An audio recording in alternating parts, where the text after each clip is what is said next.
Welcome back to the LCS studio here in Berlin, Germany. Settling back on stage as we speak are G2 and Origen. And G2 are looking to secure their first 2-0 of the split in this match of the week. Yeah. See if they're able to do it. I mean, such a great start, honestly. There was so little to criticize. It took them 10 minutes. Yeah. And it was like, all right, so now they just slowly need to play out the and then another 25 just to mess around. Obviously, right? again, they will go back and look at the Baron setups, fix it a little bit. Still, they won the game. They were in control.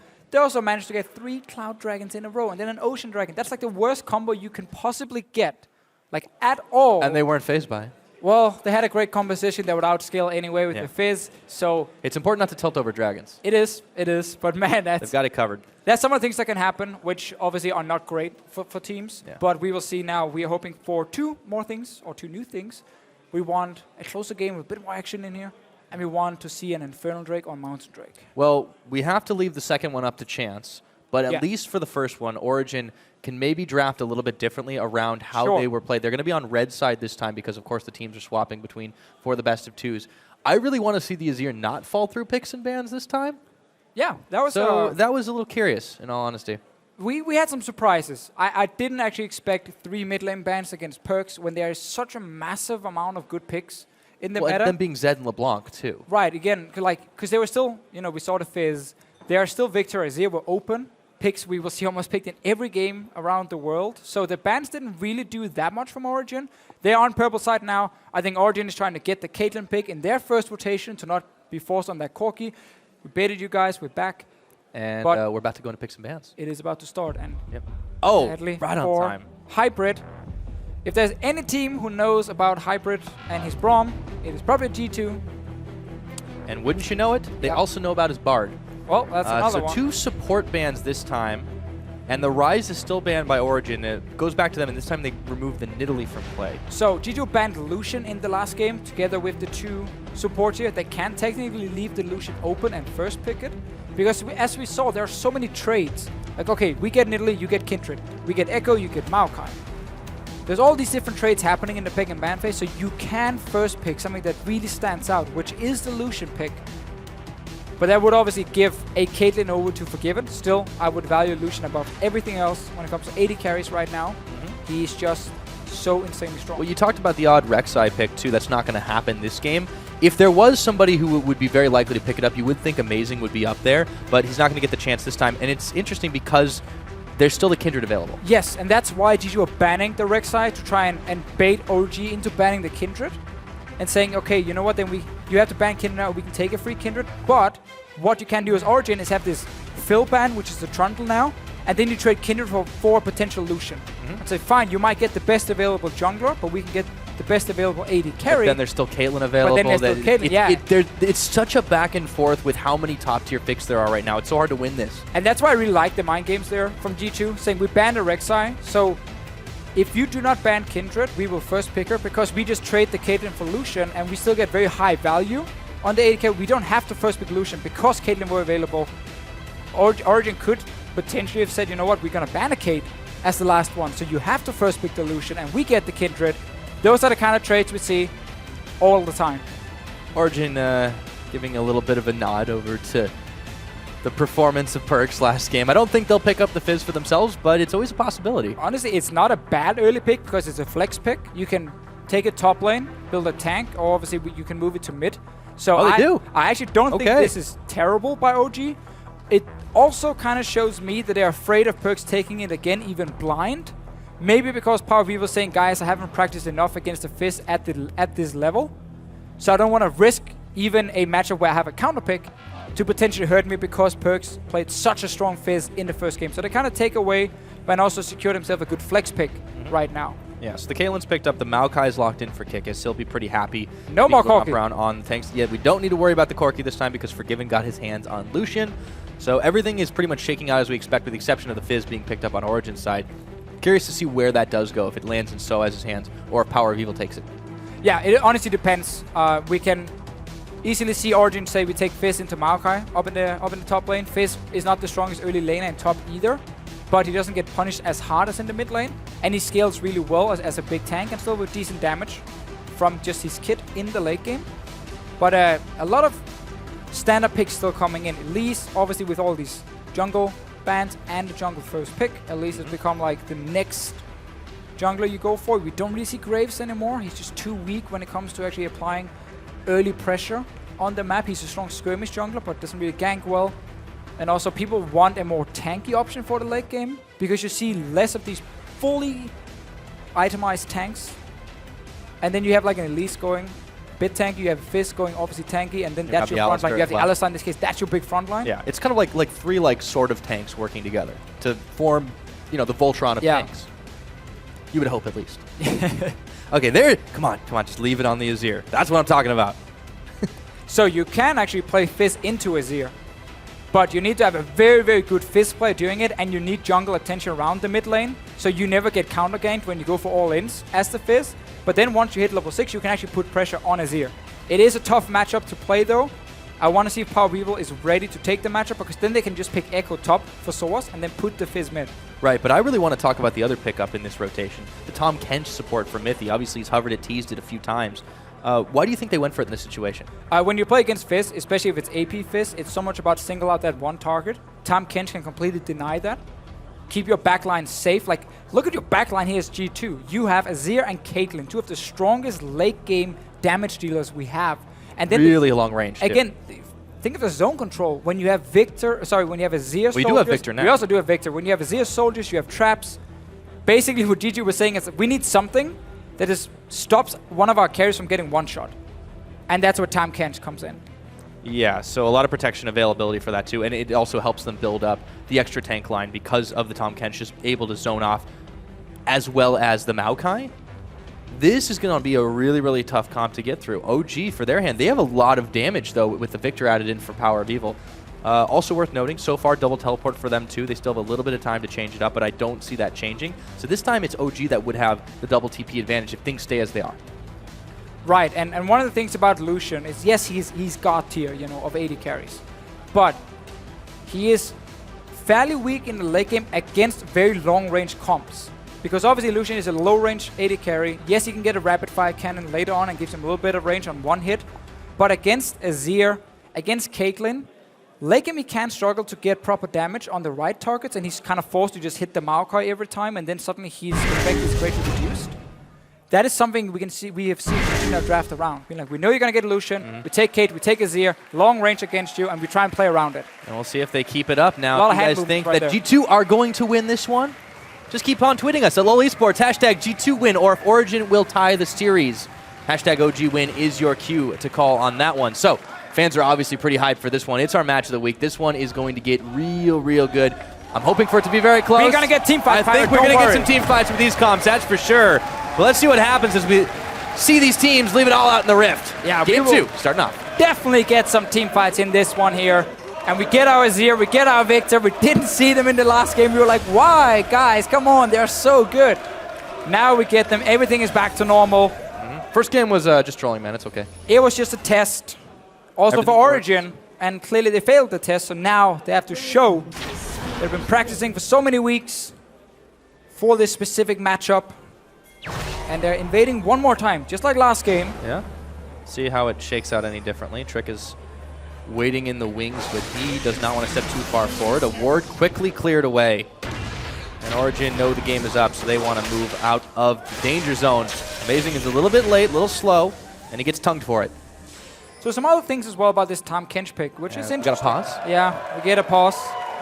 Obviously because Alistar was locked in, Origen is not running like what we call these bully lanes, where it's like a Lucian, add in a Nami next to him, and then suddenly you have an insanely strong 2v2 lane. You can actually run Tahm Kench because it is Alistar, so it is a melee matchup. Tahm Kench will not get punished that hard in his lane.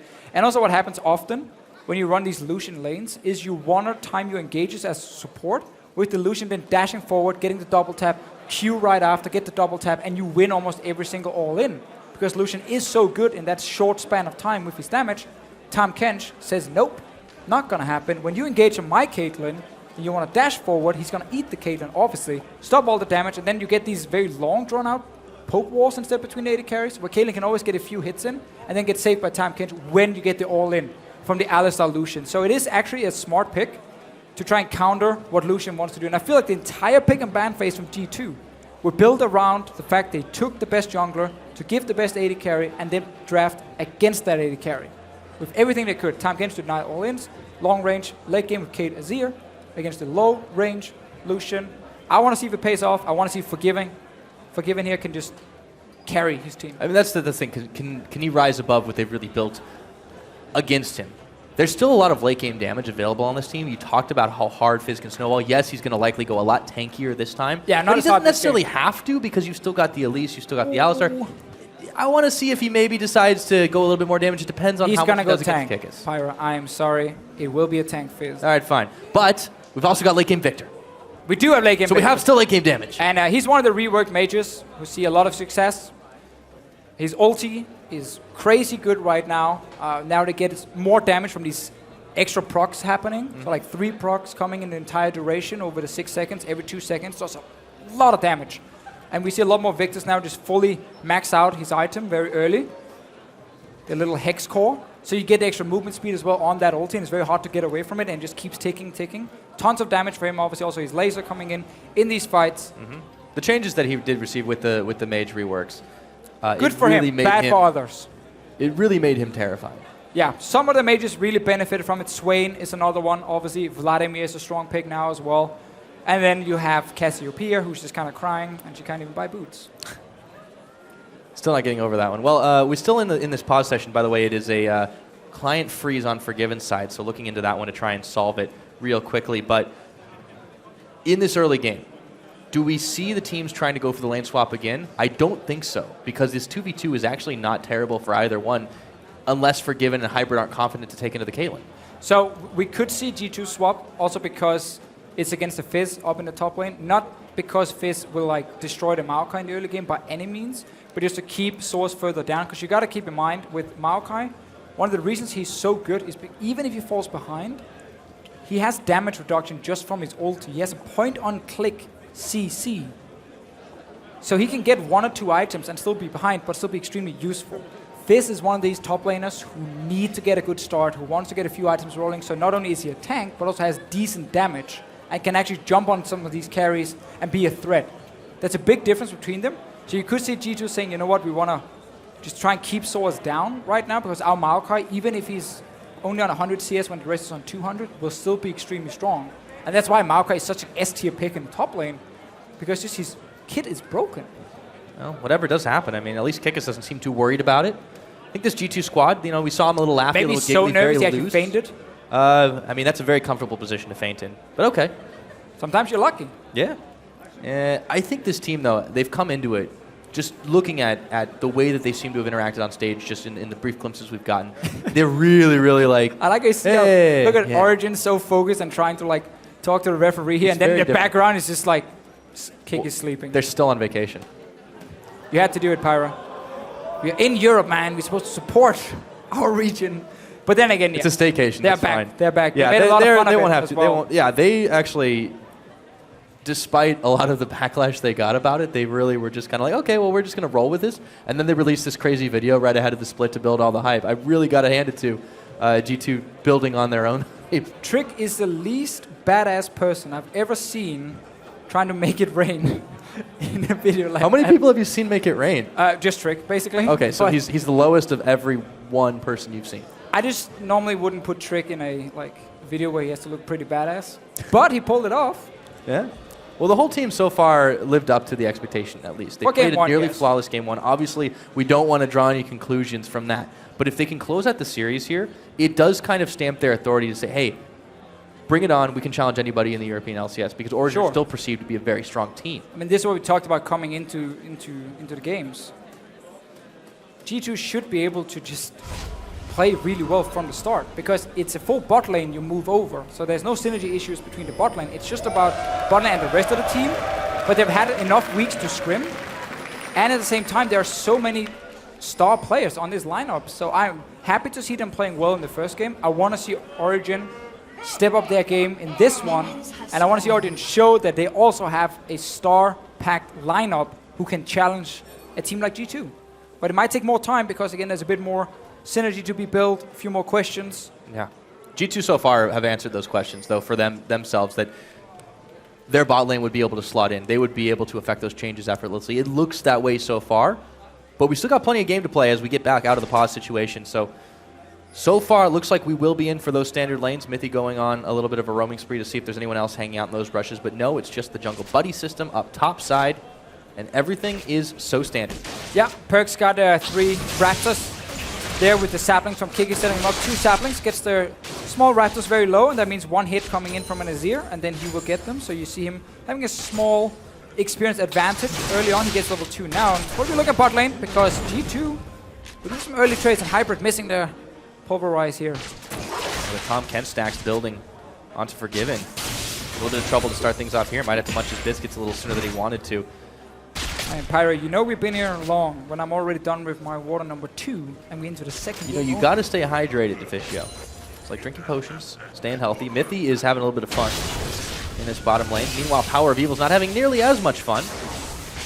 Yeah, it's always, in this matchup, it's always been Azir getting the early push going because Victor needs his first Hex Core upgrade to get proper wave clear to push back with his laser, and also again with the early Raptors going for perks. It is important.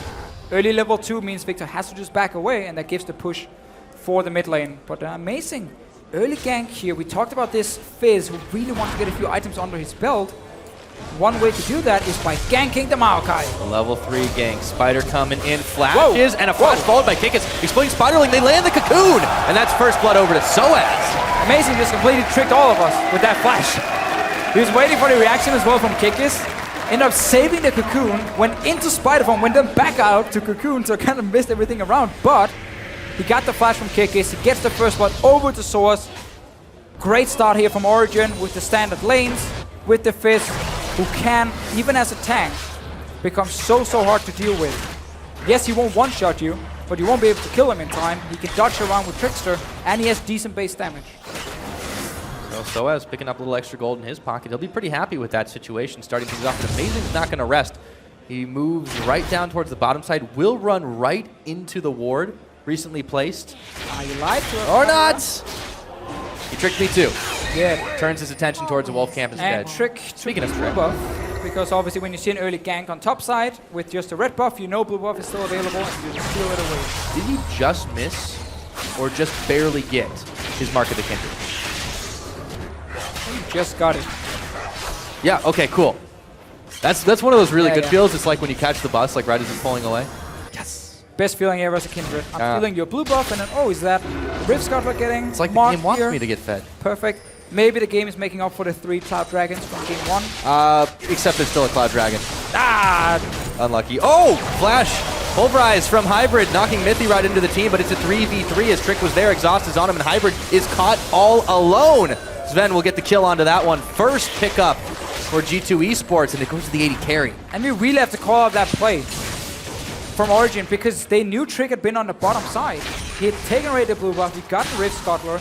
They had no idea if he was staying around bottom side or if he just ran top, and then they went for an all-in with very little information. And they're using Flash for the all-in as well, because obviously they go for Tom Kent. They know if they go for Caitlyn, she gets saved by Mithy. Extremely risky play.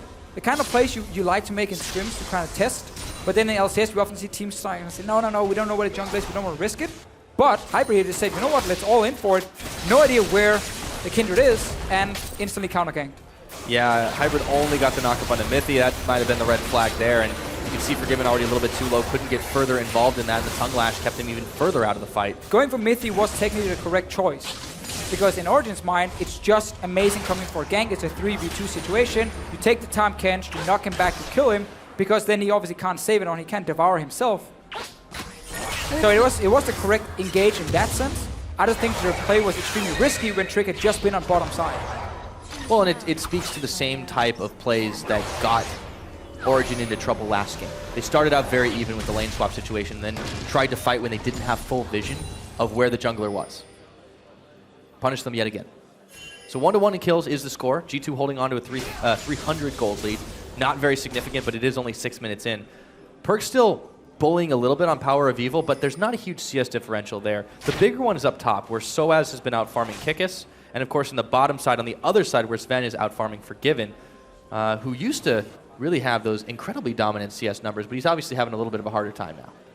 Yeah, it makes it a bit harder when you obviously die in the first gank or your support dies here. Still, I think Origen had a correct decision in the early game with Amazing going to top side, setting up that early gank against Kikis, investing flash for it as well. Because again, we talk about how impactful the Fizz can be and how little Maokai needs to be useful. So you really want to get that advantage. That's fine for Origen. We get standard lanes. We'll get more ganks as well. When you play Elise, you want to be active in the early game. And Amazing is a great Elise player.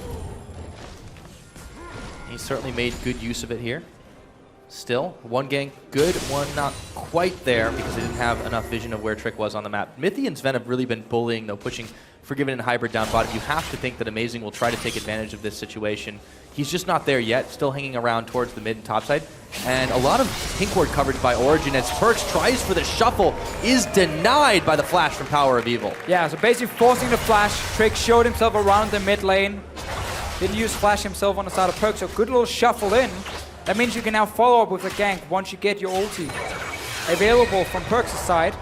And yes, Amazing would love to gank the bottom lane one more time, but you used your summoners from the Alistar. There's still full summoners on the side of G2. It becomes very, very difficult to execute the gank because Alistar has to just Q or headbutt polarize straight into like a Tahm Kench. And if you get counter gank one more time, well, suddenly your bot lane is completely lost. So Amazing is finding himself in the worst kind of situation as a jungler where your lanes are starting to lose on one side of the map and you really want to help them, but you guys don't have the summoner spells, and it becomes too risky because you don't know where the enemy jungler is. Definitely waiting for a little bit more time for at least those summoners to come back up, but they have to be careful with Trick, who's really been all over the map here. Hybrid still has some moments to go on his flash, and Forgiven is really, really close to getting his heal back, so maybe that starts to change, but you can see G2 already starting to invest in some wards around Dragon, maybe just to prevent Amazing from coming through River. And one thing we're going to see more now on some of these mid laners like Azir. Let's talk about it after because it's an all-in top. Yeah, this is a big bruisery fight. Kikis throws the Maelstrom on as Soaz had already spent his ultimate. The flash for flash traded. Kikis goes a little far forward, and Soaz gets the outplay. Teleporting out of there. Will he make it? Yes, he will! Soaz always does that. I don't know how, but Soaz always managed to escape with teleporting. Kikis was winning that fight, but then he got under the tower and took an extra tower shot. And he then dies in the 1v1. You even saw Soaz flash away because he knew with the damage from Kikis' ulti, it was enough for the Fizz to lose. But then the tower shot happened. If you need something for your mentality, it's a Soaz miracle play is always a good one. Excellent moves. 2-0 now on the Fizz. Great start by Soaz. Getting the TP away. Does mean obviously that G2 can make a play on the bottom side with the Maokai, but remember these towers are a lot stronger, so it is harder to make these dives. I was about to talk about the Azir. Not as exciting as what we're gonna see now. Mythy's going on an Abyssal Voyage. Wait, he's just going to kill the pink? Well, for a second he wasn't even going to. He got one hit on it. You know they regen now, right, Mythy?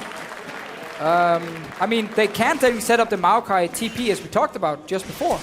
Alistar is level 6 though, that's very risky. Okay, so I was keeping Kikis occupied here, but the teleport advantage is for G2. Unfortunately, he may not have much of a chance to use it. Mythy does walk straight into the cocoon, but he's not too fussed about that. G2 trying to make sure they keep vision cleared in this bottom side jungle. So as with Big Wave now marching towards top once again, pushing Kikis into that. He dives on in before Playful Trickstering out. Again, big advantage. You can send up Amazing to this top lane as well. Next time a wave hits tower, and you can dive Kikis straight away with the Fizz. Fizz and Elise is so good at resetting tower aggro. So let's see the one-on-one. Soaz is actually realizing kind of halfway through the fight that he's not winning it. Once Kikis gets his ulti up here, and Soaz realizes he doesn't have enough damage with the all-in. You can see how Kikis is waiting with ulti until he sees the full all-in with the Fizz, with the fish, and then he goes for it. But Kikis gets on the tower. Takes one shot from it, and Soaz is kind of like poke, and then he TPs away. Trick nearly got him. That was one hit in the Wolf's Frenzy away from death. Let's go back to this mid lane because the Chaos Storm came out and Perkz was able to limp away. About that fit, that Azir build. Right. Let's talk about Azir. Right. You got the chance, Officio. Abyssal Scepter was something we saw rushed very often before in these AP matchups. But after the changes to it, now it costs more, gives less AP, more MR. It's actually not that strong anymore to build on a champion like Azir. So instead, what I think we're going to see is more like you go for MR Brutes, and then you still go for Nashers. Tooth here as your first item, and that's like the MR you need just comes from the boots straight away. And there you go. And also because you can actually run MR blues now instead of scaling cooldown reduction, because there's so much cooldown reduction on items. You can get some MR there, plus your boots, to kind of make up for the fact you don't really build Abyssal anymore on an Azir unless you're against a matchup that can really just one-shot you. So that's what we see Perks do. Finally. And now we can fight again. Yep, there goes the fish. Kikis realizes there's a spider waiting in the wings as well. No flash available to get out of town. He tries to juke, but it's just not enough. Kikis does get an arcane smash off, but Amazing will claim the kill on that. And now, the wave pushing in on the top side, they can start to do some serious work on the tower. Mithy absorbing the Forgiven culling down in the bottom side, but OG are starting to fire. And they're really making G2 sweat here. I mean, we didn't get the dive, but we got the next best thing here was just Amazing moving up and saying, you know what, I'm just going to gank you. You know, we can set up, you have no flash. Knock up from Soas and then straight into Cocoon from Amazing. Great setup again by OG and really snowballing this top lane. And G2 grabbed themselves another Cloud Drake. I'm sure they're sick of them at this point. But Trick was able to get that as a consolation prize in all of the madness. 300 gold is in favor of Origen, though, at the time. And that's actually, again, another situation where once you see the Cloud Drake, you kind of say, you know what, we can actually invest our jungler towards the top side. Because we don't care if you trade a dragon for one more kill, because it's a Cloud Drake. So who cares? We actually rather get another kill for the source on top side, and even get some damage on top tower. And that's again why Origen are fine just constantly rushing top and ganking over and over. Yeah, there's really nothing that they have to worry about giving up towards that bottom side. And the lanes are pretty standard too. I mean, unless they can get a two-man sweep on it, there's no way they're really going to be able to start fast pushing either way in the bottom side because of the way the standard lane is shaken out. Now, Amazing is moving in towards bottom. Will he elect to go for this dive situation against Ven and Mithy? There's traps lined up all across the board, though. Double TP from Origen, though. Nothing from G2. He has 2 TPs coming in. Oh, they're investing pretty heavy. They're asking for help. Mithy, they get the block on the Cocoon, but they turn their attention anyways. He eats the Caitlyn Trick coming in. Power of Evil sends out the Chaos Storm, and nothing doing. Huge investment. No one dies, but this tower's on the menu. Yeah, tower suddenly going to take a lot of damage. Will go down here. Origen gets 1 tower, but Perks, because he's been winning the mid lane, will trade for mid tower. All flashes used by G2, but a great defense here. You saw how Mithy got the fish first, didn't use his Devour. He waited until then the fish was gone, and then Sven suddenly went in trouble, eats him, spits him out, and everyone stays alive. So that was double TP invested from Origen, and all that happened was you traded bot tower for mid tower. Definitely a win for G2. Have to be happy with how that one happened for sure. Pretty even in the gold game. Top G2 now, they swing the 300 gold back in their favor. Kikis pushing on with the help of Perks. Trick is also waiting in the wings, but he's got to be careful not to get caught by Soaz. Playful and Trickster. Trick is going very, very low, but he's got the red buff. Throws a Lamb's Respite to avoid dying to Power of Evil, and in comes Perks, trying for the shuffle play. Didn't happen this time. Emperor's Divide has to be used defensively. Soaz is still on the chase. Hybrid in hot pursuit. Will they be able to get the catch on? Headbutt Pole is flashed away. Soaz still looking for chase, but he can't find a damn thing, and Kikis is just walking it out now. G2 are able to get away. Another disengage here from G2. Origen constantly looking for some of these plays, setting up a few flanks. They want to fight. They want to use the advantages they got with this fist. In the end, it's a mid tower for G2. And now this top tower taking a lot of damage. Will, of course, go down. Even going for Kikis. Headbutt Pole, they get the fish on, but Mithy eats him, and the fish goes up and fish goes out. Spitting Kikis back out. Exhaust is on, but he flashes away way too quickly. Origen should still be able to finish this tower, but it is a wacky fight up top. Yeah, he just cost him his flash, spitting him back in towards Origen. Maybe there's still some synergy issues to work out there. Origen will get a tower for their trouble, though. 2-1 now is the score, with the outer bottom and top being taken by OG. G2 getting the one in the mid with the trade earlier on. We're 15 minutes into this game. It's already been a lot more action-heavy. A lot more fights. But it could have been a lot more kills. It's been some close calls. I mean, we have seen, of course, good setups, but also very, very good reactions coming in from Mithy down the bottom lane with the Time Kench. Also up there top saving Kikis one more time. Also we see Power Weaver with his build on this Victor here. Very often you'll see him now go for the last Hex Core upgrade just to get even more movement speed on his ulti, which is so strong now. And also this Morel Nomicon, which obviously gives flat mana instead of just poor mana regen, and flat mana actually scales with Victor's shield on Q now. So he gets a flat mana from Morello, he gets a flat mana from Hexcore, which actually makes his shield like about 50-60 HP stronger in the late game compared to before. I totally did not look that up. I just know it. It's the senses. It's the senses that you have about it. Well, somebody who used to play a lot of Lulu, I can imagine you probably just kind of feel these things when they change. Oh, of course. Yeah. Of course. I actually thought at first it was going to be like way more for Victor with these mana changes. But at least my math was like 50, 60 extra late game. So it wasn't that massive, but it's something. Well, that's fair. You're typically better at math than I am. But I know why you're excited. There's a Mountain Drake coming up, which is a lot more heavily prioritized, but that'll still be a minute and a half away. We'll get to it in just a little bit. Origen right now, they're setting up a lot of control around where the Rift Herald is, but I don't imagine they want to try to fight for it. And Hybrid, he's caught up. He throws on the Unbreakable Will. Look at how he flashes away just to try to avoid all the damage, but he's still gone down. Perkz manages to secure the kill. First in the pocket for the Azir. G2 set up the trap and snap it shut on the cap. Yeah, Hybrid getting caught out here. Rest of Origen was sitting in multiple lanes without any global, so they couldn't help him, allowing G2 to set up a play. Hybrid will respawn in time to go down and contest the Dragon, at least. And now they're setting up, or they were setting up a play on the bottom side. If Powerwheel had stayed on the tower, he would have been ganked. But otherwise, you just get a free tower instead on the side of G2. And then you can start getting a bit of this deep vision in. You have your TP location then for the Maokai. Help set up for this Dragon as well. And suddenly you can set up for that Dragon, exactly. Let's take a look at how this started again, because Hybrid thinks he's safe waiting in this brush, but he's spotted by that ward, and instantly Perkz goes in. Jaw snapshot. Yeah, a little bit sloppy play by Hybrid, honestly. Late flash, and then also the fact he even stayed in River in the first place. When Victor was sitting bot side with no teleport, like, you have nothing to do in River there. As an outsider, that's kind of just honestly disrespecting what an Azir can do, like the amount of distance he can close so easily, and therefore G2 picks up a free kill. But Dragon is spawning soon. You can see both teams hovering around it. Ooh, speaking of covering distance, he runs the quick sprint all the way back there. So Origen trying to find an opening to get a pick, maybe take themselves a Dragon off the back of it. 18.5 minutes is, of course, your game time right now. So 1,000 gold separating Origen and G2, but a lot of tower pushes on either side. Teleports aplenty. Everyone who has them has got them available, and Origen with that advantage. We'll see if Kikis can last through this. He's going to have to be careful. The fish does not hit. And Soaz still chasing down. The Dragon gets taken very stealthily, very quickly by G2, but Kikis' teleport is been stopped. With Amazing and Soaz right at his back, he's getting flashbacks to the earlier dives up in the top side. Kikis will not live through the night here. Solace knowing that his team was able to secure Mountain Drake, I suppose. Right, oh, the juice! And he's not buying enough. So much time that the rest of G2 is setting up on the bottom side here. Amazing needs to come down straight away to defend it. He might be in time. He's recalling now.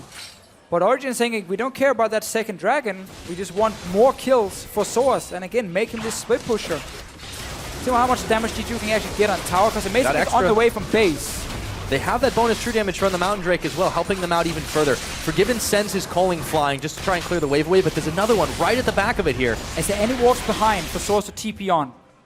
No, Origen can't really set up a fight either, with Kikis being dead and Kikis obviously wasting TP on top side. That could have been an opening for Origen. But no wards behind, and you now see G2 disengage, knowing Soaz is back in base himself, respecting it, and therefore nothing more happens. But fun to see again how Origen is putting so much focus on Soaz, giving away a second Dragon.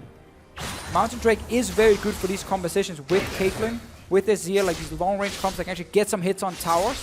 It really, really helps, but it's mainly a snowball Dragon. Because let's say you're really far behind and you get a Mountain Drake, like, congratulations, you do more damage on the tower, but you never get into the tower in the first place because you're so far behind. Ooh, another not fish, hitting man. fish. Yeah, so as fed as he is right now, if you're not able to land your ultimate, you just can't get enough damage to try and close that. Perkz was able to walk away pretty easily, joining up with Mithy here. So still maintaining that lead, still with that bonus in their back pocket. The 20 minutes on the clock here, Origener moving up towards the top side, hoping to get another catch on the Kikis. He's the only one who's really been punished, though. And as you said earlier in the game, Maokai behind is not that big a deal. You still have that point-and-click CC. Yep. You will still be a big, beefy tank. Sure, you may not have as much gold to work with, but that's fine. Kikis is not really in that much trouble, and he's used to these kinds of situations. It's his role on this team, honestly. And Maokai, it's what he does so well. We see now Powerwheel just went back to base, picked up that last Hex core as we talked about, getting the third upgrade very early on, and then have that extra move speed for his ulti.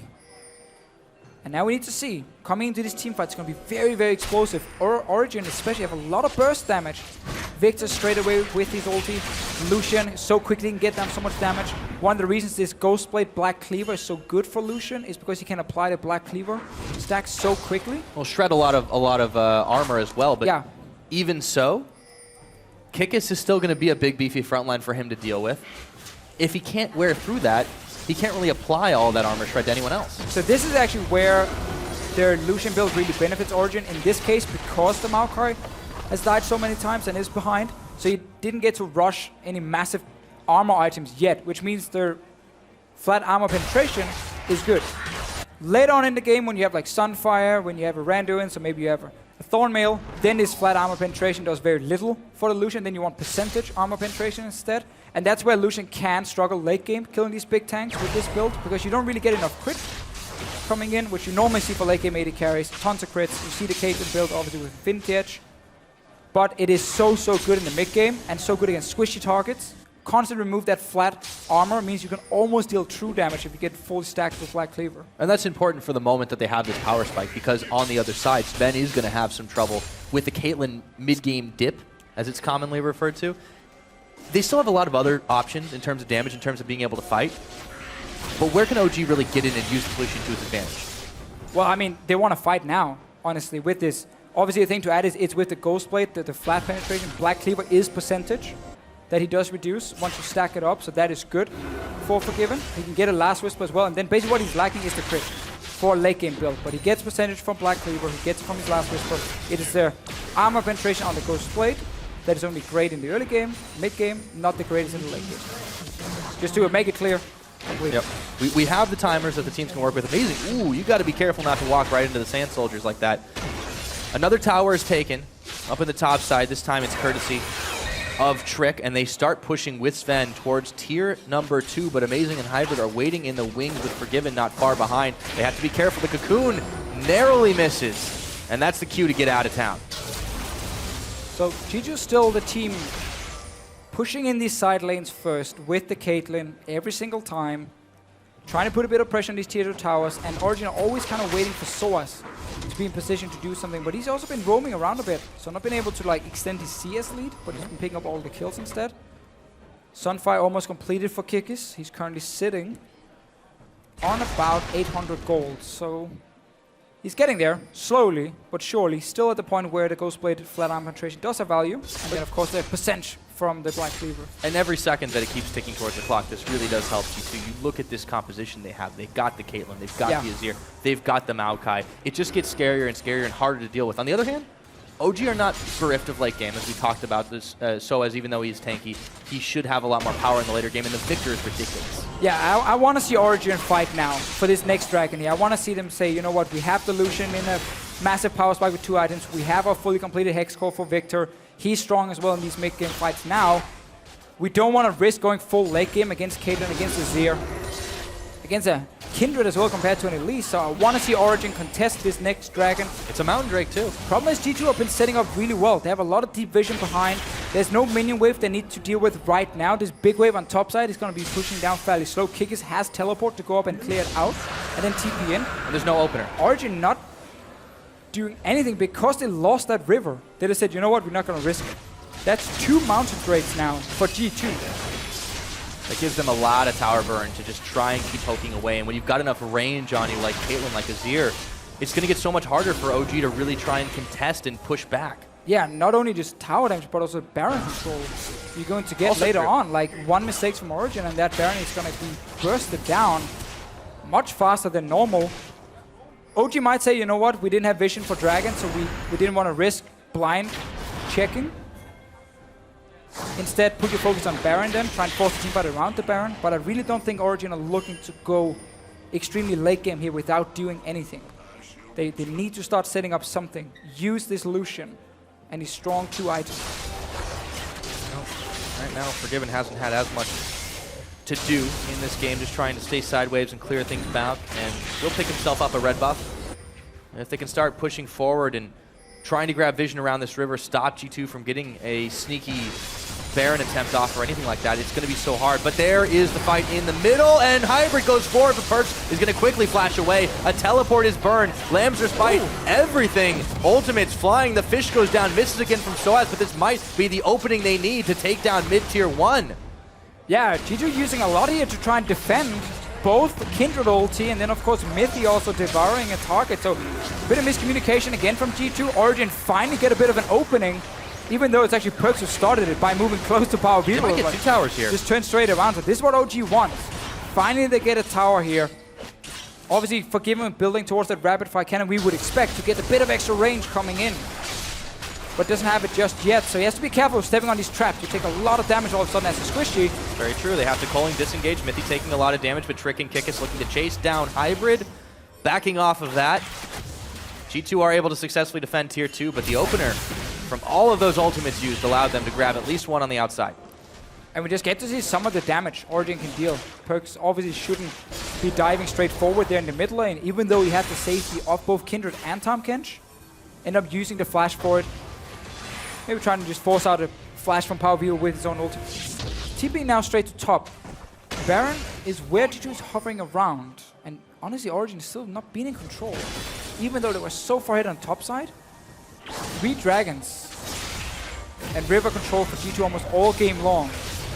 Means that Origen is constantly sitting back and not really forcing any fights. Yeah, and we're starting to see them fold a little bit more like we did the last game. A couple of early mistakes is what really put them in that bad situation. This time, they just haven't really been as proactive. Now, the Baron's being started with 3. Trick, Sven, and Kickus. A lot of damage between them.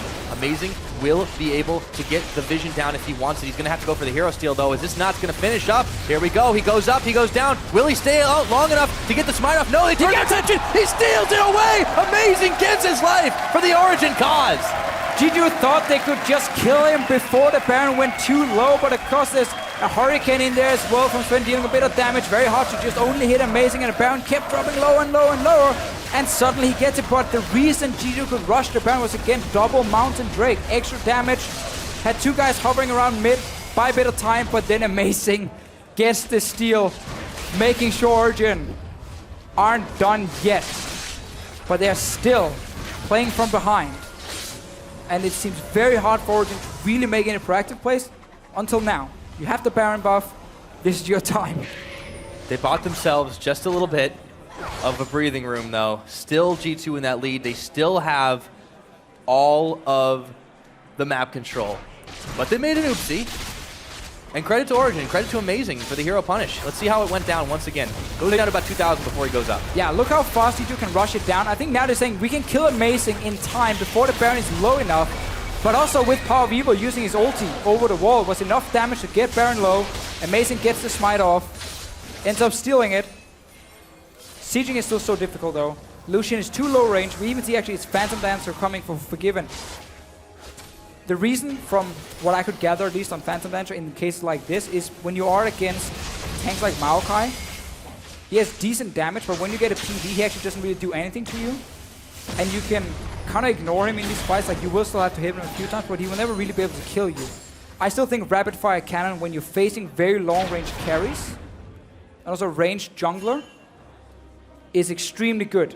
But Forgiven value and getting a bit more survivability. Yeah.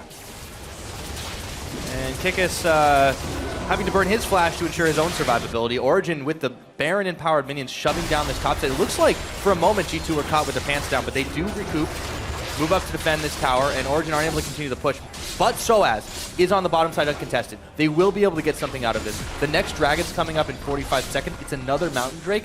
They need to secure that one. Yeah. This might give them enough of an opening to do so. And it's good for Origen. Getting a few towers, even out the gold, set up for that dragon as you talked about.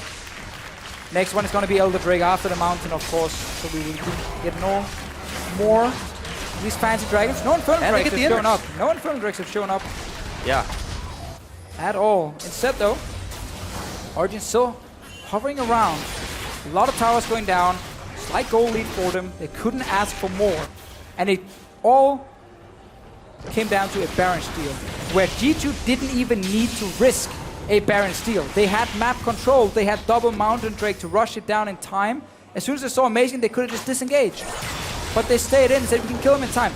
Origen is not even around this Mountain Drake at the moment. They're going to give it over. This is a mistake. This is number 3 that would be given over to G2. Soaz wants to go in for anything, but it just isn't going to happen. Wow. They completely whiffed the fact that The next Drake came up. That is 3 Mountain Drakes. The tower burn is going to be ridiculous for G2. And the next Dragon's going to be Elder. Origen can't get any extra bonuses off of it. Origen hasn't gotten a single Dragon in this entire series. And we are in a meta now where Dragon is a lot stronger. Every region puts focus on it. I'm not saying you have to invest everything into Dragons, but it has way more value compared to Spring Split. Giving over another one here. Sure, you still get the Elder Drake and you get the burn from it, but that's about it. It's more about denying it now, honestly, from G2. Yeah. And you're giving just G2 another very, very strong win condition. Like, if you get Mountain Drakes plus an Elder Drake and you get to push into a tower, that tower dies instantly. Or if you take the Elder Drake and you rush straight to a Baron, and you basically take down the Baron in like 4 or 5 seconds. It's going to be really difficult for OG to pull off another steal if it comes down to it. They've given up map control. That time was willingly, as they were too occupied up topside, taking out jungle camps. To their credit, though, they have knocked down a lot of towers with the Baron that obviously evaporated a few minutes ago.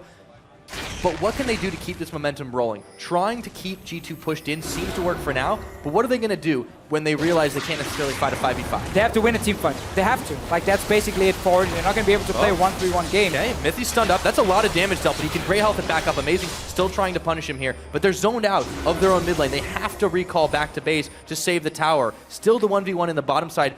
Teleport's available, though, for both top lanes. Yeah, and OG can not take any sort of, like, base races here against 3 Mountain Drakes. You always have to respect how much damage G2 can deal to your towers now.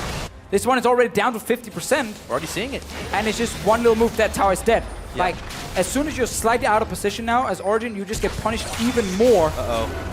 Hybrid, he tried to get the flank off, but he got flanked himself. Throws down Unbreakable Will, and they are all on top of him. He gets a pop-up onto Mythy, who was holding on to Sven for just a moment. Power of Evil will snipe down the support, but is it enough to win this fight? Blinking health bars say no, and Origen are going to have to back away at least a few members. So as in Power of Evil will tag in. Fish does not connect onto Perks. Meanwhile, they turn their attention towards Kickus, or rather, he's turned his attention back, and Power of Evil will get tricked. Still, amazing falls, finally. Perks gets the kill. It's a 1-for-2 when all is said and done, and man, was it back and forth in that mid lane. Let's see, Soa's still chasing for Sven. He can jump over. Nope, not risking it. Perks turns to Perks. Oh!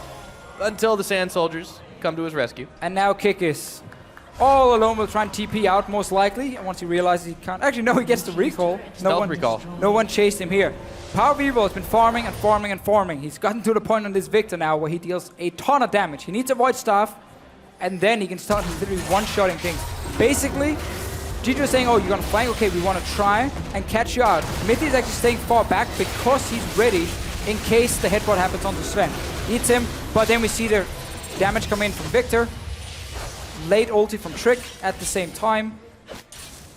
And now we actually see the rest of G2 saying, maybe we can get a kill here. Because the Hybrid is back in base, and also Forgiven is back in base. But Trick had no ulti. Soaz was left very unchecked in this whole fight, but Amazing obviously goes a little bit far forward at the end of it all. A bit of an all-over-the-place fight for both teams. Yeah, I really think Trick managed to mess up almost everything in that team fight. He ulted way too late to save Mythy. He then went back in when he didn't have an ult and no mana and ended up dying one more time to Power of Evil. Was way too greedy, honestly, to get back into the fight. So misplaced from Trick, and he got punished for it. Well, you wanted a closer game to Fish. We're definitely getting it right now. It's almost bang on even in terms of gold, about 700 separating the two teams. However, the triple Mountain Drake, big advantage to try and take those objectives. You can see how low Baron is getting already. There is a teleport coming inside the back of the pit. One inside the pit, nearly gets sniped away, but Trick is able to smite it down this time. The fight is on, but Baron buff over to OG. Hybrid goes in to try and get a pop-up, but he does not get enough. It's just when you give away so many dragons, you see how fast G2, even with Kindred, can just walk in so easily. Like Kindred does even better with the Mountain Drake. You just rush it down. If you are not there instantly, you can't stop it. And they burn teleports to try and do it too, so those are already down. Inhibitors now taken. The base has been broken open, and they look for even more here. Trick throws down a really, really quick ulti to try and stay alive. Soaz had the fish on him.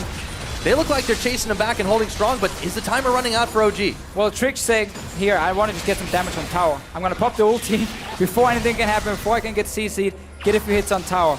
Not sure if he expected to close out the game with Hybrid being dead, but he's back alive now, and in the end, there's just a little bit of damage on Nexus turret. Will, of course, not matter at all. Origen chasing. No ulti from Soaz. And Elder Drake is coming soon. Origen will need to get it, not really to benefit themselves, but to deny it from G2.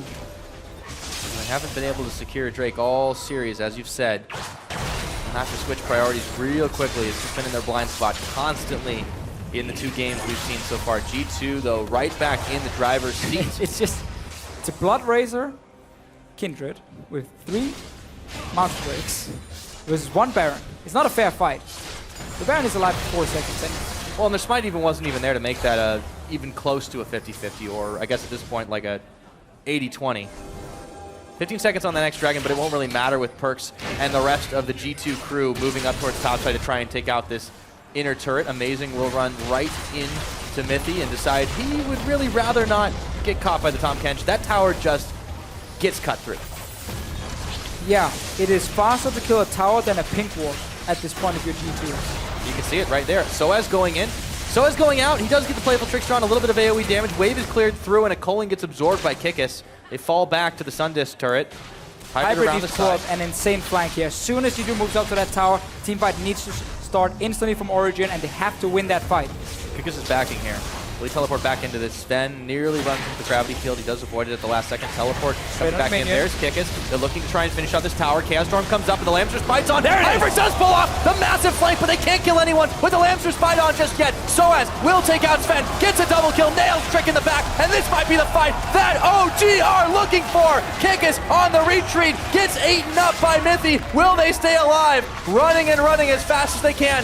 Kikis, they turn their attention to him. He's not going anywhere. Twisted advance right into his death. Power of Evil secures the kill. It's a 4-for-0, and Mithy is still on the run from Soaz. Just buying time right now, but Soaz chasing him, Elder Drake right there, seeing everything. Not sure, now Origen won't have time to win the game, but they get a teamfight victory. They get an Elder Drake. They do lose a Nexus turret, though, for the Winions. G2 was so greedy for that tower. They moved straight in. The reason they TP'd as well was to make sure the minion couldn't die, and they could just step in, get a few hits on that tower and take it down, but then open up Origen to get the perfect engage. And also so much damage even before the fight started. Elder Drake now for Origen. Great team fight, and really, really risky play from G2. But for Origen, it paid off. You talked about Hybrid needing the perfect flank engage, and boy, did he have it. So Elder Drake burn, and more importantly, that denial from G2. That's 10 minutes before they'll get another chance to grab the Elder Dragon. Baron's still several minutes away. Origen have clawed their way back into being relevant this game, but it's still going to be a climb. They do have a gold lead after all that, too. Yeah, because they got so many towers from that Baron steal from Amazing. Before a great Baron power play from them. But then G2 honestly been trying to just get into the base. They tried for Nexus turrets, realized we can't really do this. Then they went for top tower, realized maybe we shouldn't invest everything just to get a tower. Look at this. TP on the minion to set up this. And look at the damage coming from Power Vivo early on. Hybrid with a great engage, and then Soaz with the flank. G2 are just really disrespecting how good Origen can still play these late game teamfights. Or how well they can play these late game teamfights. It's still a Victor standing there, and Lucian is not a weak late game AD carry either. No. As long as he doesn't die, they have so much damage to be able to do. And they also have this Fizz that Soaz has been piloting to really chase down those kills. Yes, he's secured. I mean, he's been involved in almost every single kill on the map, but with good reason, because he's the janitor that hunts you down. He was the guy they decided to get fed over taking dragons in the early game, as an example. At this point, it's looking like it wasn't the worst thing to happen. So that was the perfect setup for Origen. G2 wasted almost everything. They got a great flank. Lucian could get in range. You know, could start hitting people even without the rapid fire cannon. They get another tower for it as well. Elder Drake will run out very soon. It's only here for 2 minutes. Yep. But that was everything Origen could have hoped for. We've seen the game seesaw a little bit back in their favor. Baron's going to be up in a minute and a half, but that'll still be a while before contestability. Origen still needs to make sure that they do not get caught and blindsided by G2 moving quickly for an objective on the map. That's what's punished them this entire series. Yeah, basically, if Origen and G2 meet in the middle where they can see each other and Origen is forced to run straight at G2, Origen will lose the fight. If G2 is trying to group on a tower and siege it down and they're open to flanks, and Origen can pull off a great flank with the Fizz, with the Alistar, then Origen can win the fights. You need to put Forgiven in a position where you can actually deal damage with the right targets, and you obviously need to make sure Source has an impact in the fight compared to the Maokai. But if this Caitlyn, if this Azir gets to just sit back, kite backwards constantly, get a few hits here and there with the long range, and the time gets to save someone, then Origen will really struggle. It's all about flanking against defending, and you need vision on the sides if you're G2. The delicate dance of a game. Balancing on a knife's edge as we approach the 42-minute mark into the game. Another half minute, the Baron will be available once again. G2 may make a beeline for it, but there is a lot of Origen vision, a lot of ability to flank, the double teleport advantage. They've got a lot going for them if they stay on their toes. We'll get another Baron this game. This time around, Origen in position, pushing in 2 lanes at once. Obviously with the Blade of the Rune King for Source, even better against the Maokai now. To be basically another option for Origen. Like if we can keep you guys dancing in the mid lane, Source will be able to get to your tower and he will get a few hits on tower every single time. And over time, he will be able to take down that inhib turret, maybe get an inhib as well, and he will actually be another threat you have to deal with this Blade of the Rune King. Kikis though, making sure to snare him early on and then force him to dash away. But you see, Source just staying. He doesn't care. He literally does not care about Kikis. RV will send his teleport too to make sure that they get back into the mid lane very quickly. Do not give up a moment. That does burn that TP, but they've still got the one on Soaz, so it's 1-for-1 available still. Tense moment in this mid lane as they just trade waves back and forth, trying to make sure they can keep the push on. Soaz, though, is marching another wave of minions crashing into this tower, and they might invest a little bit more in that with the rest of OG coming. Well, you can see how G2 don't want to rush straight to Baron, risking open 5-on-5 where they're going to get flanked from multiple angles here, and at the same time also the risk of just Source getting that tower on the bottom side. Kikis can't do much on his own other than just defend under the tower.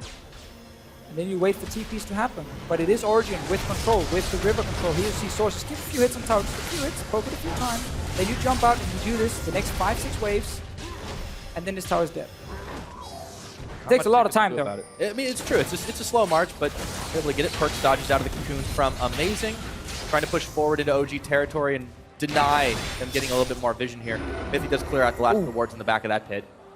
Power takes a bit more potent damage, and now that's cue to call for the Baron to start things off. It's already melting like 50. They just got it. Like, as soon as you lose the river control, that Baron is dead in like 3 seconds, basically. As soon as you lose the river control, all it took was G2 pushed forward, got a few hits on Power Vivo, rest of Origen kind of backed away, and suddenly River was there, the Baron was open, G2 took it in a few seconds. And now we're back again. Yep, defense mode activated. Exactly, where Origen is trying to set the flank when G2 is pushing on the tower. No Elder Drake for a long time, we don't care about that one. Honestly, we're back, because it was a big minion wave on top side, it was Hybrid sitting down here, trying to flank. Let's see if G2 learned and actually place a few wards and don't invest everything to try and take down tower. This is one of the biggest waves I've seen. And it's Baron empowered too. Forgiven. Steps up to the plate to try and bat these away. He's got Amazing at his back, but with Trick and Perks, they don't want to take the fight. Hybrid setting up, gets the bop up onto Mithy. Will he even get the Grey Health? Yes, he will. Fish goes down on him. He takes a lot of damage, and he dodges just outside of the rest of the Chaos Storm. But they will have to think twice about that once again. Very good reaction by Origen here. Knowing that G2 will set up these wards to spot them, they just waited. They were ready for it. Souls actually just sold his Blade of the Rune King. Said that didn't work. Went for Proto Belt instead. Yeah. I've not seen a Proto Belt actually being built in a lot of games. Just give a bit of extra damage. Yeah. That people underestimate. And an extra little dash option for him. Yeah. Not gonna make the biggest Does get eaten here though, and he's gonna have to Playful Trickster once again. Takes a little bit of damage for his trouble. They are buying time though, trying to run out this Baron buff, trying to be a little bit tasty and juicy. See, as once again hops his way to freedom away from Kikis. Ah, the dash, the value. I actually prefer the Blade of the Rune King also just from the attack speed you got from it when you were getting to these towers. And yes, it's very slow, you get them down, but everything counts. This late in the game as a almost full tank Fizz, don't feel like that extra little mobility and little damage would be that big of a factor for him. But we have to see. Obviously, he has so much gold. We can just keep doing this, but... and even more gold for G2, though. Now he sold it again. He just sold it because he I think he just wanted to try.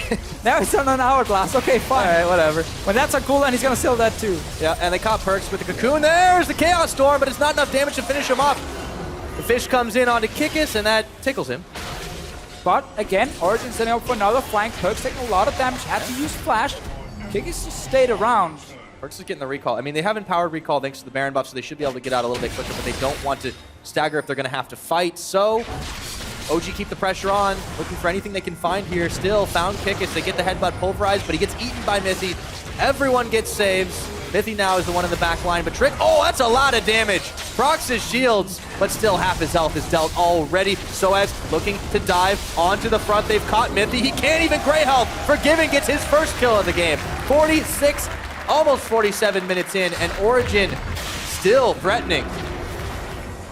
And we see it again here. Whenever G2's pushing up, they overextend. Honestly, suddenly Perks gets caught out, takes a lot of damage, uses flash, meaning G2 just have to run.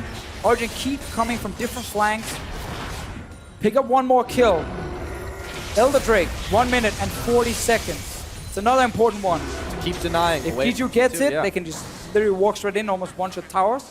If Origen gets it, it can be their way to secure the teamfight victory. Oh, okay.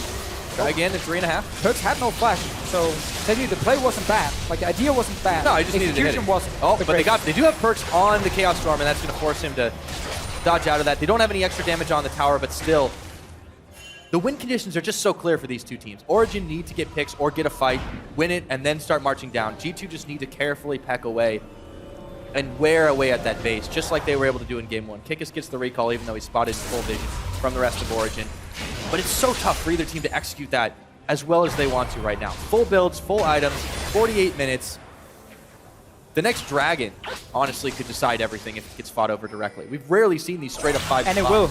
You know, we will see a fight around it. Origen, everyone just recalled, they're rushing towards it now. G2 gets a chance to set up the traps. One of the very strong things about Caitlyn, how you can set up for objectives, put down these traps every single time there's a little entrance coming in. If a squishy member walks in, he takes a ton of damage. If it's a tank, you at least get to poke him down quite a bit. If it's an Alistar, if you can get him to early ulti, he doesn't have that much value in the fight. Oh boy. So the setup is there, but Origen is just pushing straight down mid, trying to force G2 to come back and defend. Oh no, Soaz, he's trying to make himself look juicy again, but has he overstepped his bounds here? Meanwhile, buying a little bit of time for the rest of Origen to start pushing down the turrets. They're recalling. They're not going to go for this Dragon. That tower just melted, and they get a free one. G2 was setting up for that Dragon, and then Origen said, you know what, we're just going to go straight mid. We're going to force you to move back through your own jungle, trying to defend it, but way too late, obviously, with G2 on chasing it. Amazing getting caught out. How? Don't even need Ace in the hole on that. Amazing gave his life. This game's getting weird. It is definitely getting a little odd. And that might be the opening for the Dragon. Soaz is actually waiting in the wings to see if a squishy walks by. Sven is actually farther forward. Will he go in? No. Way too many members of G2 around. Yeah, Kindred ulti as well, Pyra. Yeah, you can't just one-shot people. Not on Tank Fizz. I mean, if you are Origen now... I'm here. I'm going to go for Perks. And denied. The value of the Tom Kench. That's an Elder Drake now. And that is going to be a dead Soaz. No, he gets his Guardian Angel. I completely forgot he still had that. So they're going to take him down the second time after his Zhonya's channels. That is 2 members down. Amazing still for half a minute. Unless Soaz can buy even more time. No! Shut down by Perks. Elder Drake for a few minutes. This is a massive power play to try and sweep into the base of Origen. Over a minute on Soaz here. Rest of G2 can push straight into the base. If they get onto these Nexus turrets, they will go down so quickly. Insane value from this Elder Drake when you have 4 dragons, 3 of them being the Mountain Drakes. That inhibitor won't last very long at all. Power trying to defend, just sending a couple of shots. All right, let's see the damage. Way of G2. Let's see how much damage they can get. 1 Nexus turret, and the rest of the team is all that stands between them. 35 seconds on Soaz. G2 have a timer to try and end this game right here, right now. Sven needs to get in, get a few hits on the tower, and then you can always back away if you're afraid of an engage to happen. Dancing in for it. That's already starting to go very low. Kick is tanking up the laser of the turret. It's half its health here. They don't want to fully commit to it just yet, but Power of Evil, he could go down in this. He's not very healthy, trying to stay alive, but the Nexus is bare. Now can they get the fight to save it? The Nexus is going down. They don't even need the fight. And G2 finish the 2-0.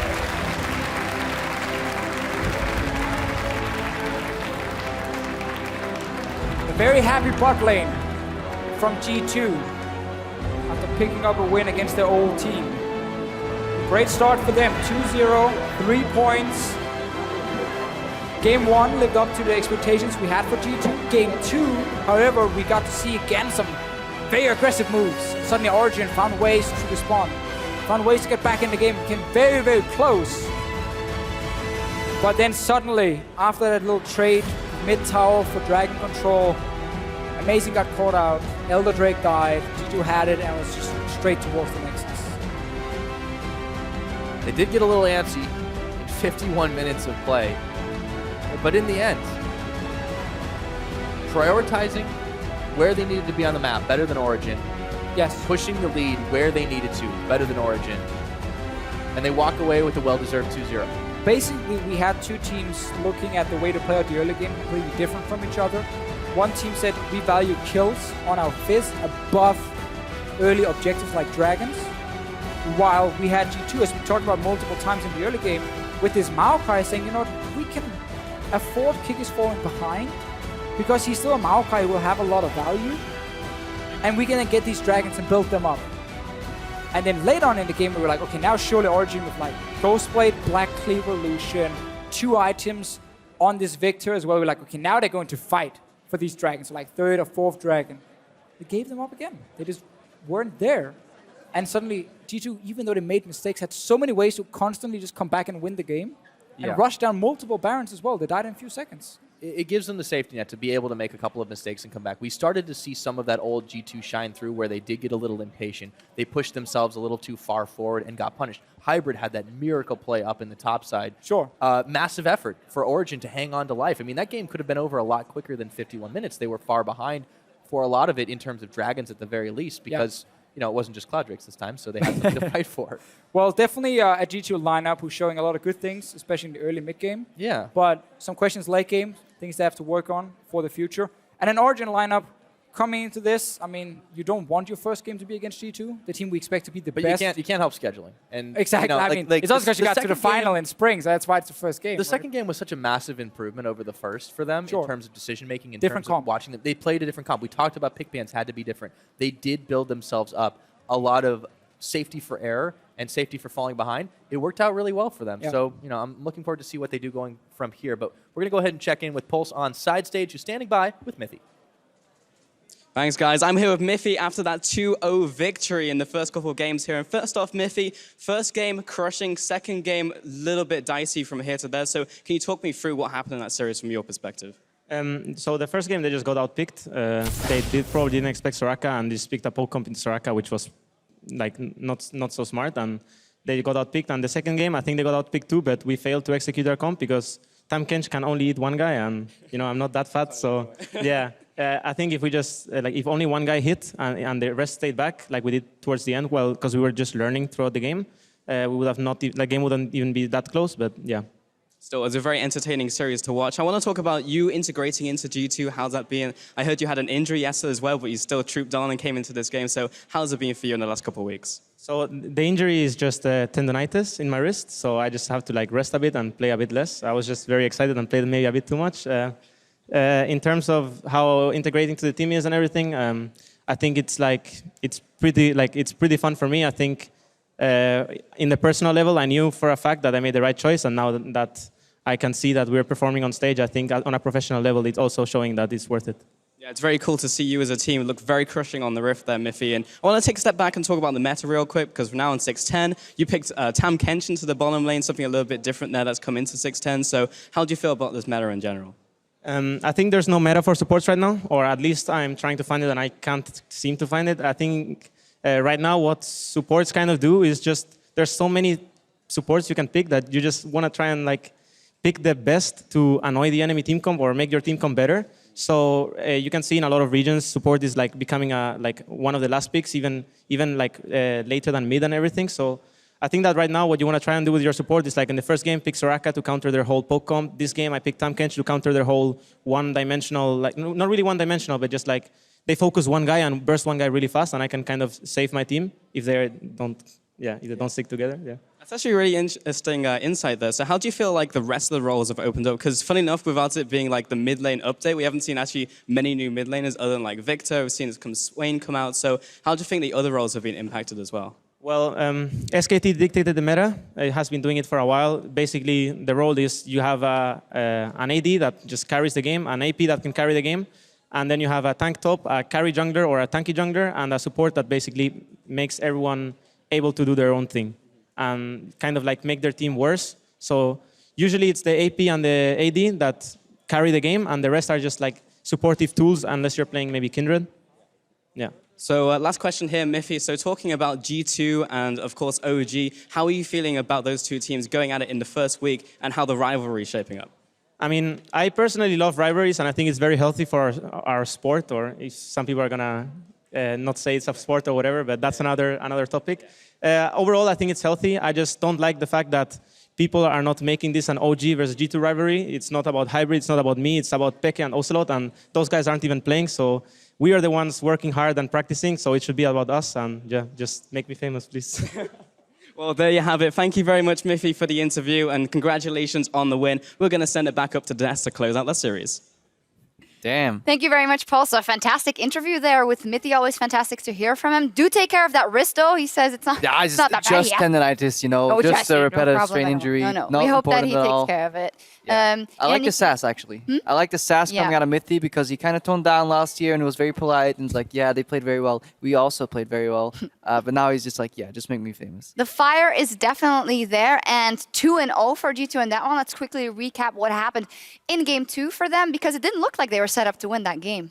No, I mean, OG going for that Fizz very early on, you could see that the whole game plan was let's get Fizz fed. The Tom Kench, you heard Mithy talk about it, the whole point was to avoid the fed Fizz. We want to try and keep our single target alive, and he had some great plays on it, but during the early game, it was pretty much all about that Fizz snowball. Yeah, it was. Yeah, it started off with a really good gank here from Amazing. I like the early flash into an extra application of the red buff, and then he cornered him for the cocoon here. Then Soaz obviously went off.